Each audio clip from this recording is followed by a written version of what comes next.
1432-এ বাংলা নববর্ষে নবগ্রহ জেমসে সন্ধেবেলায় আমরা এমন একজন মানুষকে পেয়েছি যিনি নবগ্রহ জেমসে আজকে উপস্থিত রয়েছেন। একটু দাদার সঙ্গে কথা বলবো। দাদা নমস্কার। নমস্কার। আপনার নাম? গৌতম মুখার্জি। গৌতম দা কোথা থেকে আসছেন? আমি থাকি কামালগাজি।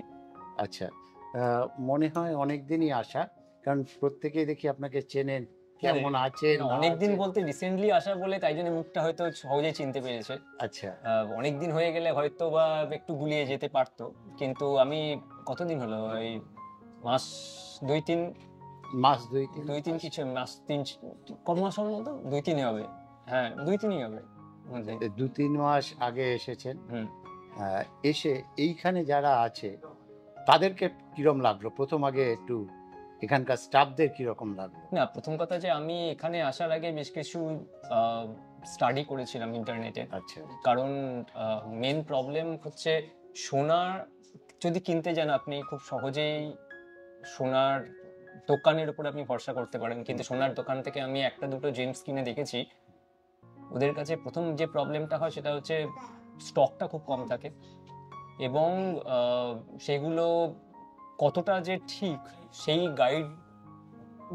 সেই গাইডেন্সটা পাওয়াটা মুশকিল হয়। তো সেই জন্য আমি কোথা থেকে নেওয়া যায়, আমার যখন ভেবেছিলাম যে জেমস নেবো, তখন বেশ কিছু স্টাডি করে ইন্টারনেটে যে ভালো ফিডব্যাক যেখানে পাই সেটা হচ্ছে নবগ্রহ জেমসের খুব ভালো ফিডব্যাক পাই।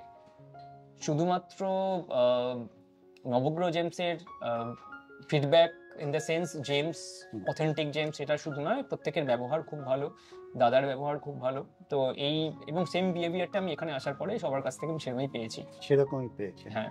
আচ্ছা, ইউটিউবে আপনি সার্চ করেছিলেন, করে যা যা দেখলেন, এখানে আসার পর যখন আপনি স্টোনটা নিলেন একদম সেম টু সেম না আলাদা কিছু? আমি আলাদা কিছু পাইনি, অন্তত সেম টু সেম, মানে অথেন্টিক ইউটিউবে যেটা দেওয়া হয়েছে। অ্যাটলিস্ট আমি চোখে যেটা দেখেছি তার সাথে পুরোপুরি মিল রয়েছে। টেস্টিং রিপোর্ট, হ্যাঁ, টেস্টিং রিপোর্ট আমাদের দেওয়া হয়েছে, সমস্ত কিছুই। সেটা আপনি পড়েছেন? হ্যাঁ, জাস্ট মানে আমরা তো যতটা বুঝি অ্যাজ এ লেম্যান, আমাদের তো ওটার ব্যাপারে মানে জেমসের ব্যাপারে খুব বেশি নলেজ নেই, কিন্তু ওনাদের আছে। হ্যাঁ, পড়ে যেটুকু লেম্যান হিসাবে যতটুকু বুঝতে পারি, তো কাজ করছে কিছুটা। মানে কোনটা কাজ করছে, মানে দেখুন, এইটা তো যেটা আমার আন্ডারস্ট্যান্ডিং, এটা শর্ট টার্মে বোঝা যায় না, একটু সময় লাগে, একটু লং টার্ম হলে আস্তে আস্তে আস্তে, কারণ এগুলো তো ম্যাজিক নয় যে আজ পড়লাম কালকে থেকেই সব একদম। একটা পেন ক্লিয়ার খেলেও একটা টাইম দিতে হয়, সেটা শরীরের সঙ্গে মিশবে, তারপর ব্যথাটা কমবে।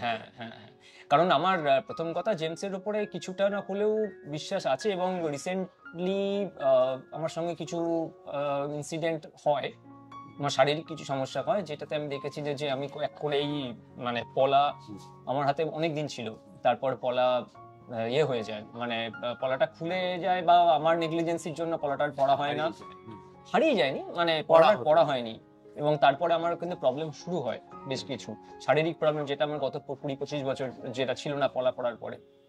তো সেই কারণে আমার জেমসের উপরে এমনিতেই ভরসা আছে, একটা মানসিকভাবে ভরসা আছে। তো তারপরে একটা আবার যেন ভালো জেমস পাই, ঠিকঠাক যেন পলা পাই, বা ঠিকঠাক যেন গাইডেন্স পাই যে আমার কি পড়া উচিত বা কি পড়া উচিত না। কারণ আমি এর আগেও আরো 2-1জনকে দেখিয়েছিলাম, দামোদার সাথে কথা বলেছিলাম, কিন্তু সামহাউ আমার মনে হয়েছিল যে কোথাও একটা গাইডেন্সের অভাব। শুধু গাইডেন্স নয়,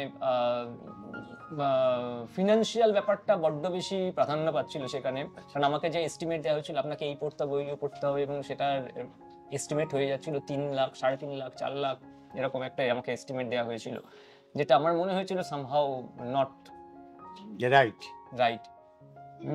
তো কিন্তু যখন আপনি এখানে এলেন এবং এসকে আবিদ ভাই আপনাকে গাইড করলেন, তখন দেখলেন যে ব্যাপারটা এরকম নয়, যেভাবে আপনাকে গাইড আগে যারা করেছিলেন ব্যাপারটা সেরকম নয়।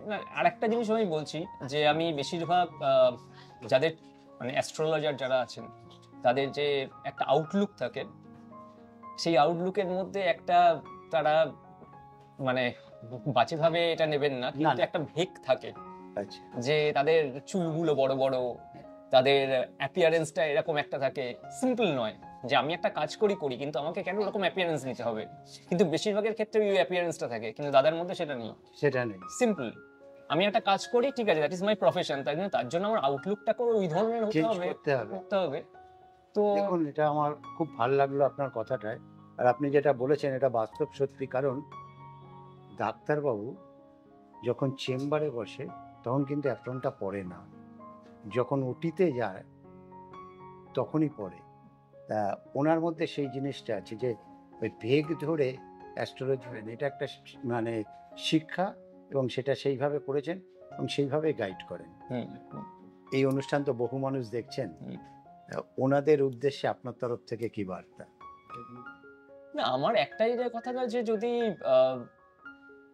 না, আপনাদের প্রথম কথাটা হচ্ছে যদি বিশ্বাস থাকে, কারণ যদি বিশ্বাস না থাকে তাহলে লাভ নেই, নেবেন না, কারণ আপনি পড়বেন, নেবেন, তারপরে গিয়ে খুলে রেখে দেবেন। যদি প্রথম কথা আপনার বিশ্বাস থাকে জেমসের উপরে, তাহলেই পড়ুন, আর একটু ভালো করে স্টাডি করুন কোথায় কলকাতার কোথায় ভালো জেমস পাওয়া যাচ্ছে, ইন্টারনেটেও এনাফ ইনফরমেশন অ্যাভেলেবেল আছে, একটু দেখুন। মানে কিছু কিছু ক্ষেত্রে আমি এরকমও দেখেছি, আমি একটা জিনিস বলছি, সেটা না হচ্ছে যে আমি যখন সার্চ করছিলাম যে কোথায় শোরুমের খুব বেশি রকম ভাবে অ্যাড রয়েছে, যেখানে শোরুমের খুব বেশি রকম ভাবে অ্যাড রয়েছে, বা অনেক কাস্টমারদের সাথে দেখা হচ্ছে, এই কাস্টমারকে কি বলছেন, ওই কাস্টমার কি বলছেন, সেই কাস্টমার কি বলছেন, কিন্তু আমি নবগ্রহ জেমসের এরকম কিন্তু ভিডিও খুব একটা পাইনি। আমি যেটুকু ভিডিও পেয়েছি আপনার সঙ্গে দাদার ডাইরেক্ট, আমি কালকেই না পরশু একটা ভিডিও দেখলাম, নীলা নিয়ে বলছিলেন, ওই কি বলে পান্না নিয়ে বলছিলেন। হ্যাঁ, তো এইটা আমি কিন্তু নবগ্রহ জেমসের খুব একটা দেখিনি, তো ওটাও আরেকটা কারণ আমার যেটা প্লাস পয়েন্ট যেটা মনে হয়েছে, যে খুব বেশি অ্যাড দেয় না, অবভিয়াসলি তার অলরেডি মার্কেটে সে জানে যে আমার কাস্টমার আছে এবং আমি ঠিকঠাক কাজ করি, এবং আমাকে তার জন্য এক্সট্রা কোনো অ্যাডভার্টাইজিং করার দরকার নেই। তো সেইগুলোকে আপনারা এই সমস্ত জিনিসকে স্টাডি করুন, করে তারপরেই চুজ করুন যে কার কাছ থেকে নেবেন, কোথা থেকে নেবেন। খুব সুন্দর একটা কথা দাদা বললেন, এটা বাস্তব সত্যি। বিশ্বাসে মিলায় বস্তু তর্কে বহুদূর। আর উনি কিন্তু স্টাডি করে তারপরেই এসেছেন। আপনারা চাইলে স্টাডি করেও আসতে পারেন, আর না হলে এলে ঠকবেন না, এটাও কিন্তু আমরা গ্যারেন্টি আপনাদের দিতে পারি। এই বলে দাদার কাছ থেকে বিদায় নেব, আরও যারা আছেন ওনাদের সঙ্গে কথা বলবো। নমস্কার। নমস্কার।